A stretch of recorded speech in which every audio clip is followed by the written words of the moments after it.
예, 안녕하십니까 명쾌한방 구독자 여러분. 예, 오늘은 여러분들이 가장 요새 화두죠.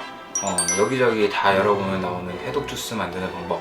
그러면 한의사가 만드는 해독 주스는 과연 어떨까? 여기서 말하는 독소라는 게 이게 왜 쌓이고 어떻게 배출되는데 이걸 먹으면 어디가 좋아져서 그게 배출이 되는지 그것까지 좀 설명을 한번 좀 해드리려고 그래요.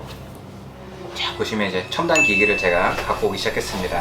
요쯤에서부터 이제 음식물이 들어올 거 아니에요, 그죠? 들어와서 쭉 해서 이 위장을 거쳐가지고 이렇게 소장을 통과하다가 대장으로 가서 배설되면 끝이에요. 이 위장에서 위산이 한번 녹잖아요, 음식물이. 녹고 나서 그 다음에 간에서 만들어낸 쓸개즙이 쓸개에 모여있다가 이 쓸개즙이 이 부분에 분비가 돼요.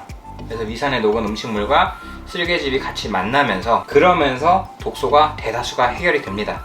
그러고 나면 나머지는 장에서 수분의 재흡수라든가 이런 부분만 해서 마무리해서 배설이 되면 끝나는데, 문제는 뭐냐면 변비 있는 분들 있죠. 변비 있는 분들은 간에서 만들어내는 담즙량 자체가 적은 분일 가능성이 커요. 담즙이 적다는 거는 해독을 하려고 하는데 안 좋은 걸 많이 먹었을 때 그만큼 해독이 잘 안 되겠죠. 그러다 보니까 장이 힘들어지는 거예요. 해독이 덜 된 애들, 분해가 덜 된 애들이 들어오니까 당연히 독소 배출이 힘들어지겠죠. 그리고 또 하나, 분명히 아침 화장실 갔다 왔는데 밥 먹고 나면 또 화장실 또 가야 돼, 이런 분들이 있어요. 이런 분들은 담즙 생성은 정상적으로 되는데 문제는 이 담즙이 나오는 그 길들이 있어요. 담도라고 하는 담도, 담관 이런 부분들이 막혀 있는 분들, 그런 분들이 독소가 잘 배출이 안 되는 거예요. 분해가 잘 안 되는 거죠. 계속 그렇게 하다 보면 변비는 더 변비화되고 변이 묽게 나오는 분들은 더 계속 그렇게 하게 돼요. 그러면은 장이 결국에 무리를 하게 되죠. 그러다 보니까 결국에는 계속적으로 몸에 독소가 쌓이게 됩니다. 그렇기 때문에 요걸 배출을 잘 해주게 되려고 하면 어디에요? 광고에도 유명한 거 있었죠. 간 때문이야, 간 때문이야. 요 간의 기능을 높여주면 되는 거예요.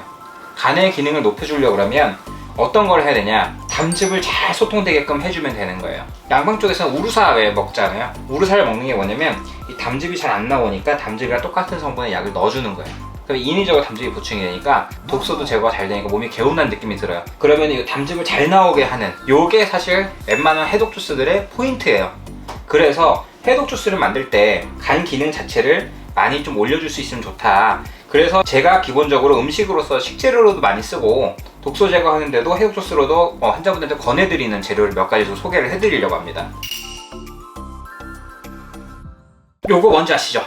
요거는 당근입니다. 당근은 보통 왜 눈도 좋아진다 그러고 여러 가지 얘기를 하잖아요. 한의학자는 호라복이라고 하는데 그냥 갈아서 보통 많이들 먹어요. 근데 당근이라는 데는 기름하고 같이 조합이 돼줘야 그 영양소가 같이 지용성 비타민들이 나오기 때문에 얘는 그냥 먹는 거는 의미가 별로 없어요. 그 기름기가 같이 나와줘야 그 성분들이 나오기 때문에 흡수를 제대로 하려면 올리브 오일을 살짝 같이 넣어서 갈아주는 게 사실 중요합니다. 들기름, 참기름 뭐 여러 가지 종류가 있잖아요. 그 기름들마다 효능이 다 달라요. 다른데 그 중에서 특히 올리브 오일이 입에다가 머금고 있으면 장 자체를 전체적으로 한번 자극을 확 해주기 때문에 변비나 아침에 변을 보기 힘든 분들은 아침이나 공복에 올리브 오일 푸딩 하는 것도 상당히 도움이 많이 됩니다. 당근을 그렇게 해서 재료로 하나 쓰고요. 그리고 또 하나는 이제 토마토를 쓸 겁니다. 토마토도 마찬가지로 기름과 같이 써야 되는 재료이기 때문에 같이 이렇게 믹서를 사용을 할 거고요. 그 다음에는 이제 요거는 표고버섯입니다.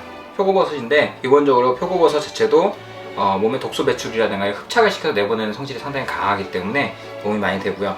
그 다음에 여러분 나물 비빔밥 같은 거, 새싹 비빔밥 할 때 많이 쓰는 거죠. 돌나물이라고 하는 거. 요게 이제 몸에 이제 간 기능과 신장 기능이 떨어져 있을 때 보충하는 성질이 상당히 강해서 저도 어렸을 때 좀 이거 좀 맛이 좀 이상한데 했는데 상당히 몸에 좋은 거더라고요. 그래서 저희 부모님한테 지금 감사하고 있습니다. 예, 그러고 레몬을 먹게 되면 담즙 소통이 상당히 빨라지게 됩니다. 그래서 레몬은 그냥 레몬을 직접 넣어도 되지만 사실 집에서 레몬을 구비해 놓고 먹는 게 사실 쉽지 않은 부분이 있어요. 그래서 레몬즙으로 해서 요리에도 쓰고 하기 때문에 저는 이렇게 해놓고 이걸 약간씩 넣어서 같이 먹습니다.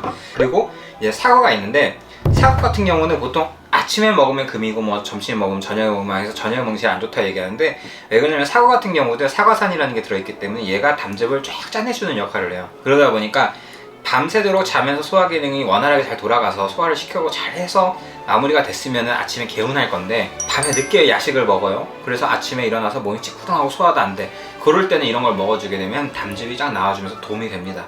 근데 문제는 뭐냐면 밤에도 공복으로 뭐 그냥 6시 이후로 식사 안 하시고 이러는 분이 아침에 이거 계속 드시게 되면 사실 별로 도움이 안 될 수 있어요. 그렇기 때문에 해독 주스라고 해서 모두한테 맞는 건 아닙니다. 만약에 이런 재료 가지고 주스를 해먹는 거를 60, 70년대에 가서 만약에 해먹으라 한다 그러면은 사람들 많이 다칠 거예요.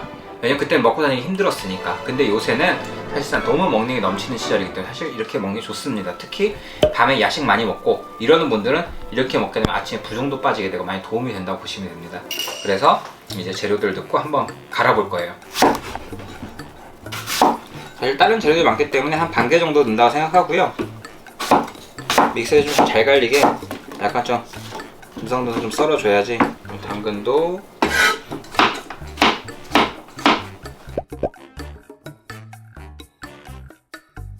자, 재료는 완성됐습니다. 이제 한번 갈아보도록 하겠습니다. 예, 제가 물은 한 250ml 정도 넣고요. 이제 갈아보도록 하겠습니다.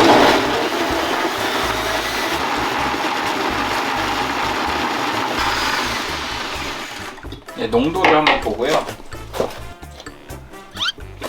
제가 먹기에는 그냥 먹어도 괜찮을 것 같은데 약간 단맛을 첨가하도록 하겠습니다.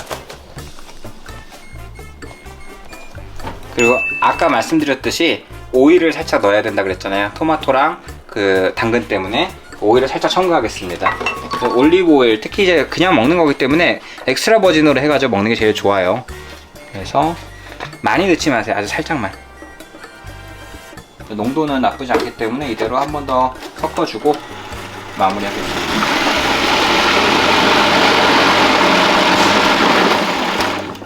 예, 이제 완성이 됐습니다. 완성이 됐는데 기본적으로 사과가 들어가 있기 때문에 이거를 사실상 먹기 가장 좋은 시간을 물어본다면 사실 아침에 일어나자마자를 사실 가장 추천드리고 싶습니다. 사과 대신에 바나나를 넣는다든가 이렇게 되면은 조금 뭐 시간대를 자유롭게 드셔도 크게 상관이 없을 것 같아요. 보통 이렇게 만들어 놓은 거가 양이 많다라고 하면은 한 2, 3일 정도는 냉장고에 보관을 하셔도 충분합니다.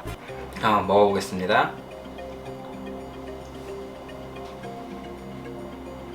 좋아요. 사실 사과가 들어가고 하면 그쵸? 맛이 없을 수가 없죠. 꾸준히 먹는 게 사실 중요한 것 같아요.